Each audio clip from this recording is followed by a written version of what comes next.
Hey folks, welcome back to the Kentucky Hot Wheels video series. This video is going to be a little bit different.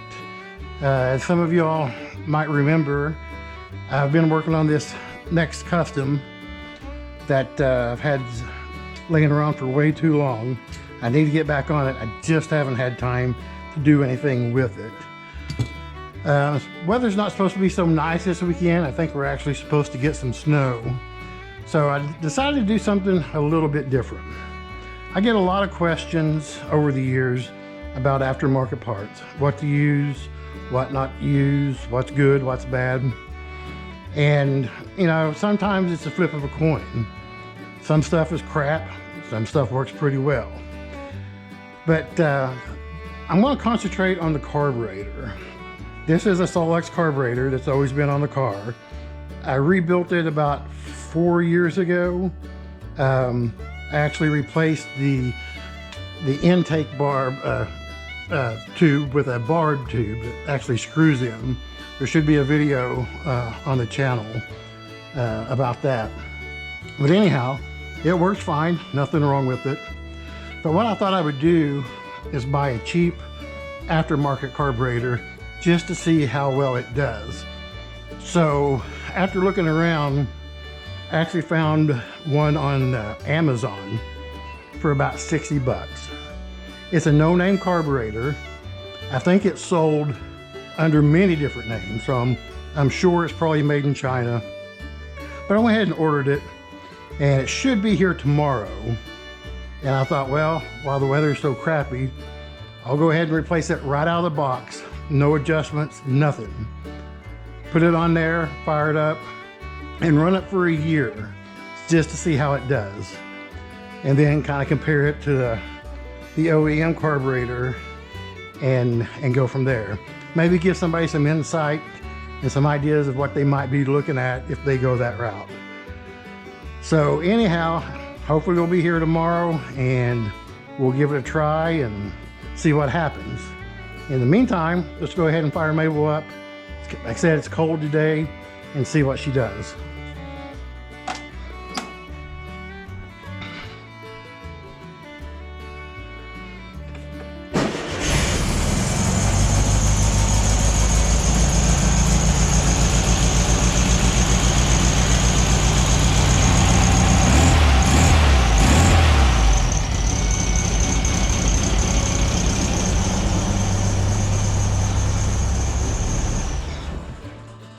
Fires right up, as always. You might have seen in the last video, I had to replace the fuel pump. This one seems to be working fine so far. So anyhow, like I said, hopefully that carburetor will be here tomorrow, and we'll throw it on there and see what it does. See you in a bit.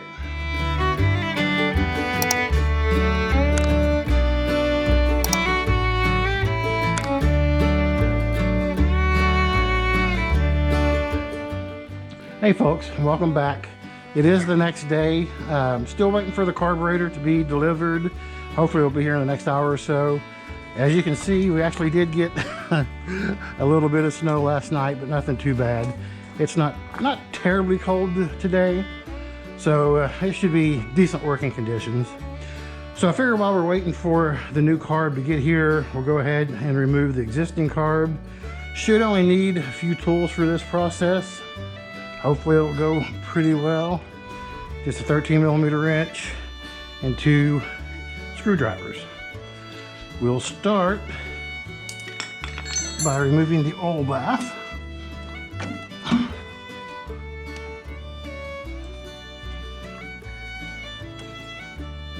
Should come off fairly easy.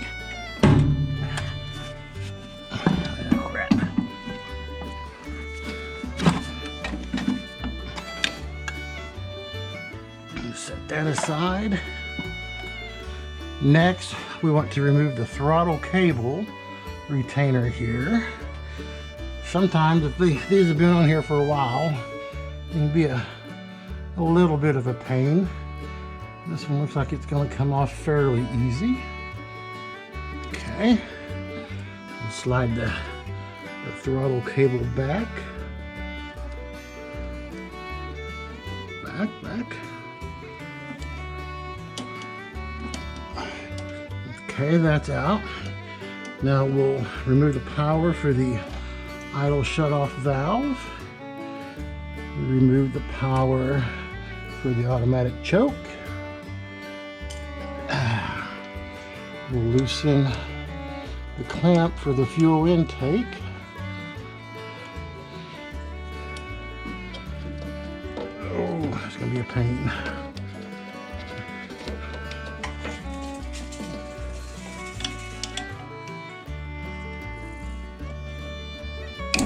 Not too bad.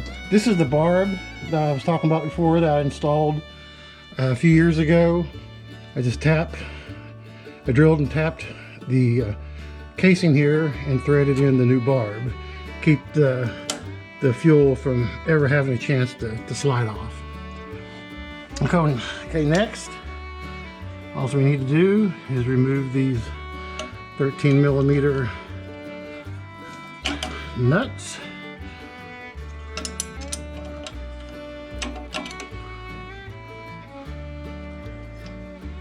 Make sure you don't lose your washers.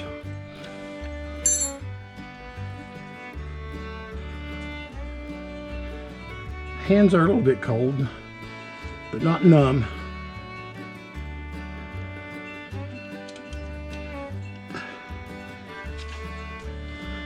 Also need to remove the vacuum hose for the distributor.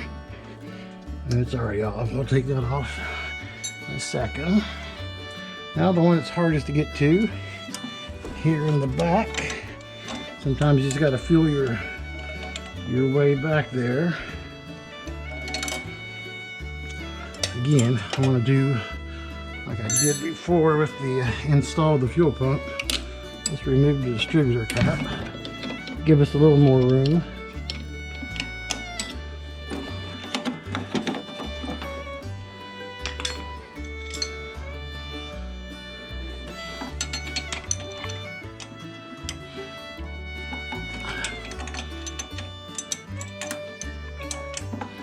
And once you get it started, you can usually remove it with your fingers.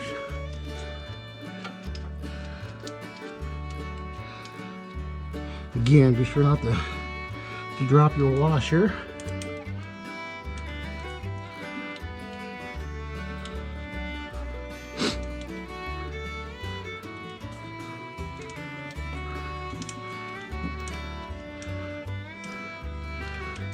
Okay, there's the nut and washer off the back. You should lift up. You can get this washer off. It was left on the front.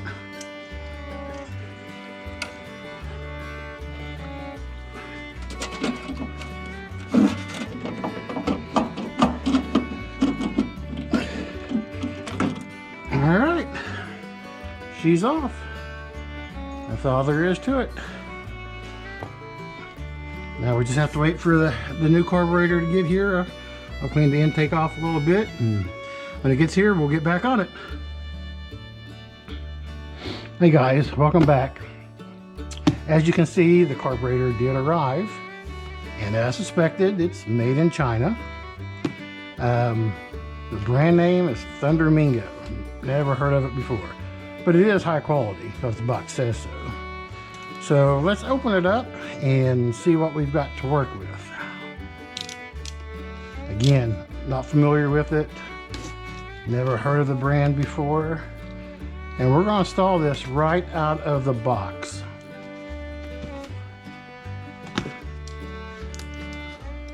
No adjustments or anything.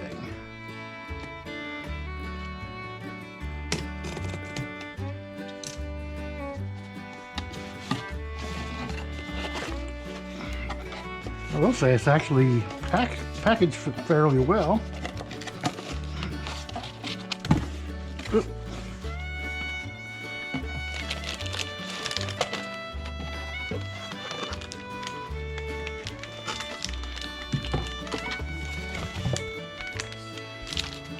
Comes with the mounting studs and a new gasket.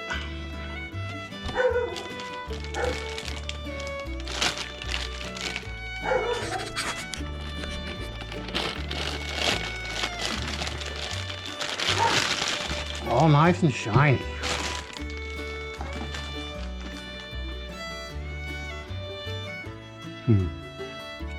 All right. I don't see any markings or anything indicating a brand. It is nice that it does have the screw-in barbed intake. That's actually fairly nice.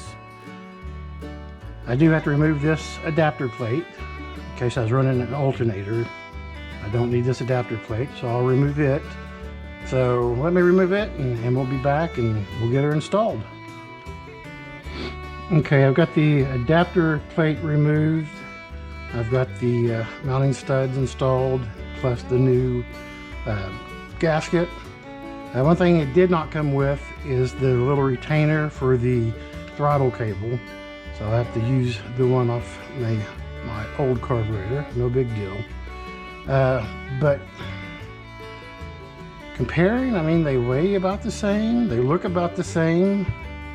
So let's go ahead and get this thing installed and see what it'll do. Again, I am not making any adjustments to it whatsoever. We're going to install it right out of the box. So let's head over and see what we can do.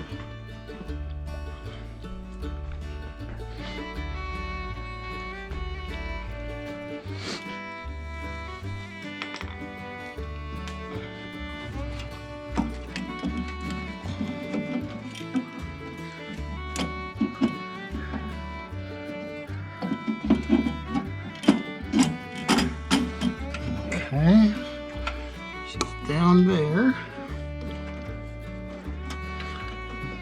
Go ahead and hook up the idle cutoff valve.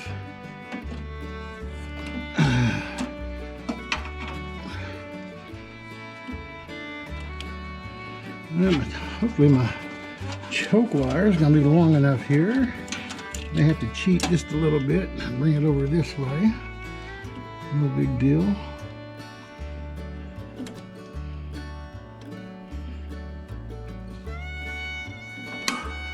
Okay, so let's go ahead and get it mounted.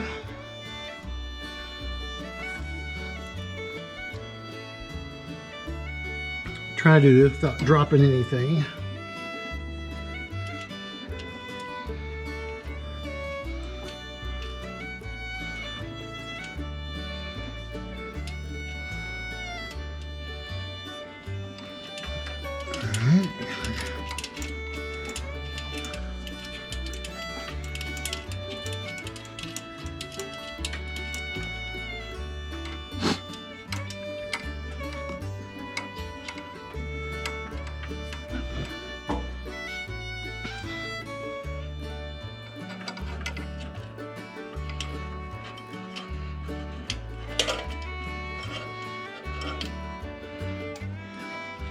My hands have gotten a little bit colder, so it's a little harder to feel, but got those started.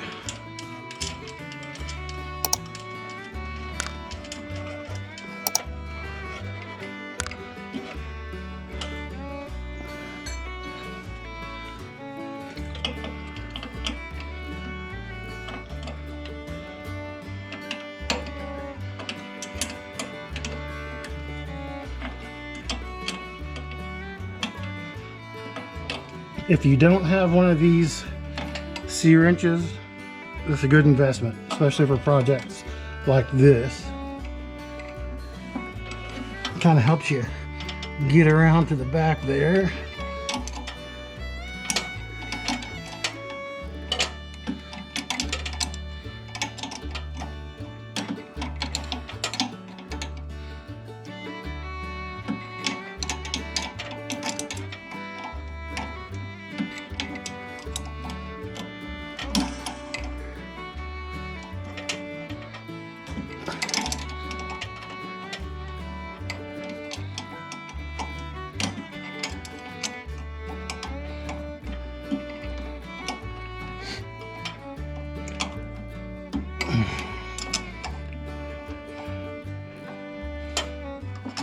Take little turns to tighten.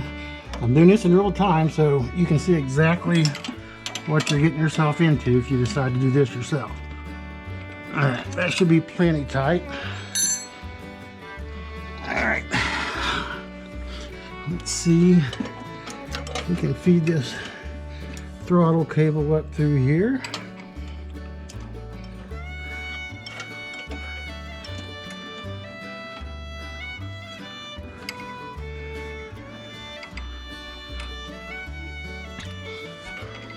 Just hold it with one hand and tighten with the other.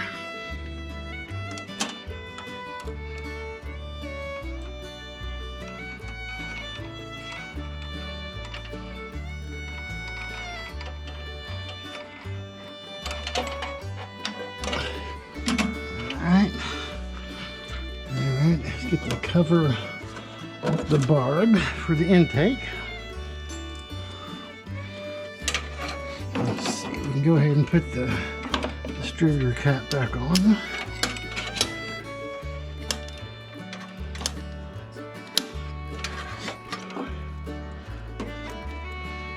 Get the intake hose on.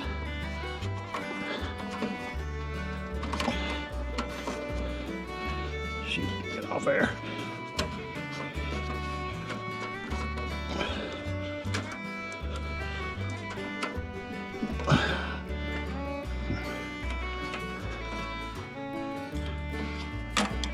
Have to loosen this up just a little bit.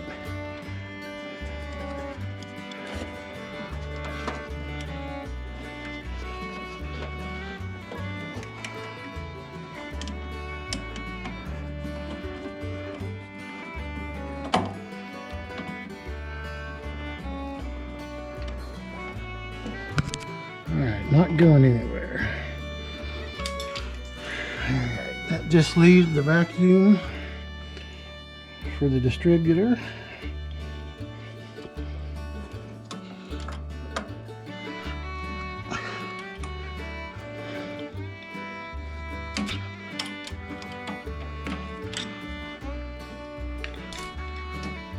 I'll put her right there.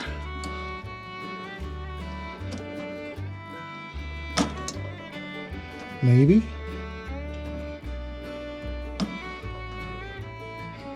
There we go. All right. So everything should be connected. It's probably going to take a second to get the fuel up to it and fill the bowl. But we'll start from here and give her a few cranks and see what happens.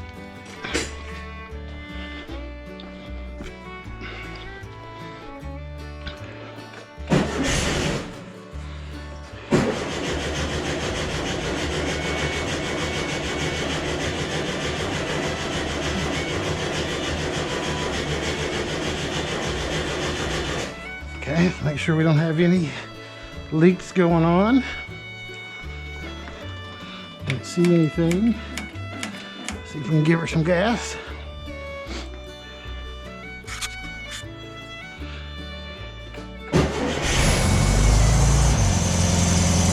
There we go.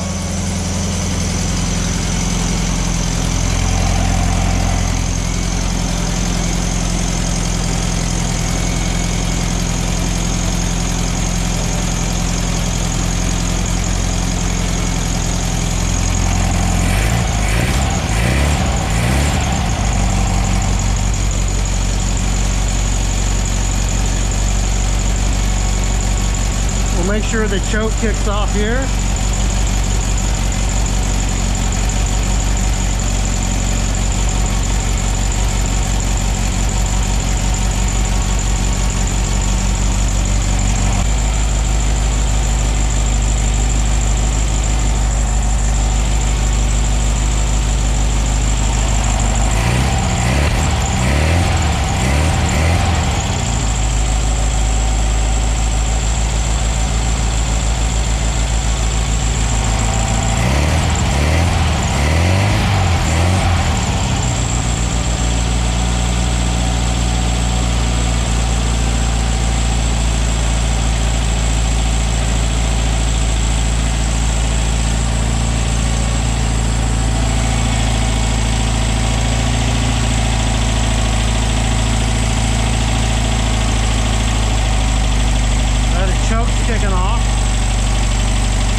I'm gonna go ahead and put the oil bath back on it, start her up again.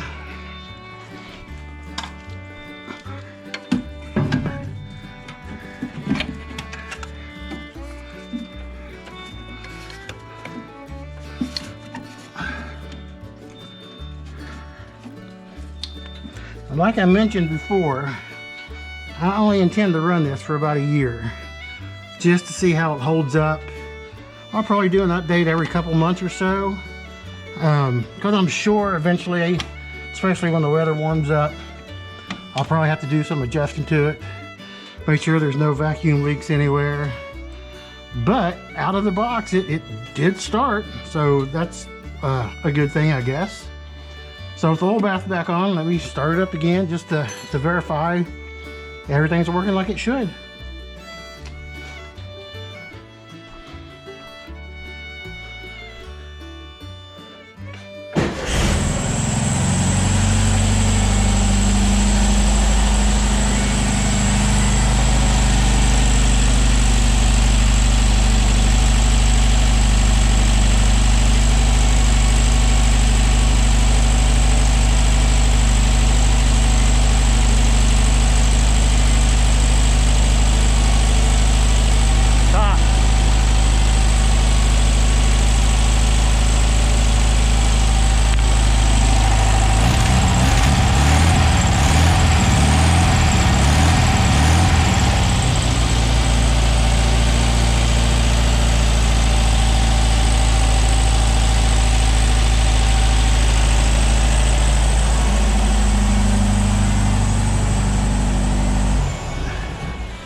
All right, for now, we're gonna call it kind of good, maybe 90% good. Like I said, it's cold, so I'm not gonna do any adjusting on it just yet. I'll probably take it for a road trip maybe tomorrow or Monday since I'm off work, get it out, get it good and hot, and see what she does. But proof of concept, out of the box, Chinesium carburetor does start, does idle, does what it's supposed to so far. So thanks for hanging out with me. Leave a comment, please like the video, we certainly appreciate it. Consider subscribing to our channel and look for a follow-up soon. Thanks guys.